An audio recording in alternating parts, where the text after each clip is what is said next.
All right. We've got to write 20 grams as a fraction of 1 kilogram in its simplest form. So now they are asking us to simplify.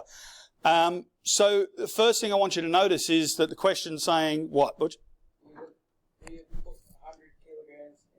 I'm going to assume you said 1 kilogram. Well done. Yes, that's the first thing I want you to notice, that they're using two different units. Now, that happens a lot, especially when you're talking about time, because they'll use hours instead of minutes, and you need minutes instead of... So you have to be aware, and the first thing you should do is make sure they're the same units. Okay? So when you're going to write it as a fraction of 1 kilogram in its simplest form, yeah, so 20 grams and 1,000 grams, yeah?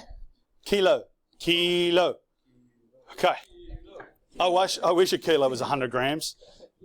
That would mean it'll only be 13 kilograms instead of 130. Anyway, all right. Write 20 grams as a fraction of 1 kilogram in its simplest form. So now we have to write it as a fraction.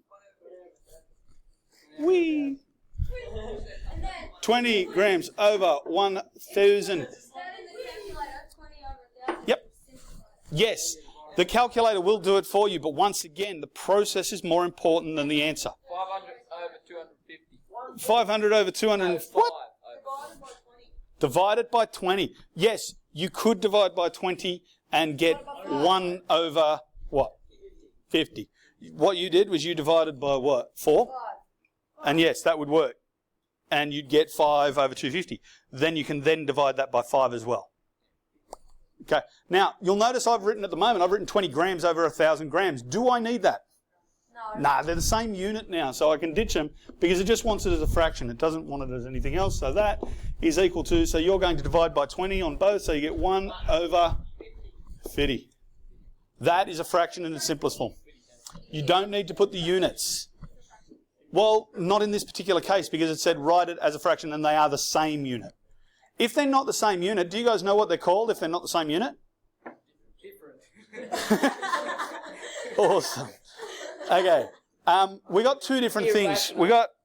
Improper. Fractions can also be written as, and I've told you this last year, that could also be written like that, as a ratio. A ratio. So 1 to 50. In other words, 1 gram to 50 grams. Okay, that's the ratio in its simplest form. That's the same as a fraction. But what if I had kilometres and hours? It's no longer a ratio because they're two different units. We've got a different name for them, starting with R, ending in 8. Well done. Rate. So, you know I don't listen to you. Ratios have the same unit, rates do not. Okay? So, yeah. So when you're writing them as a fraction and they're the same unit, you don't need the unit on them. Everyone happy with that?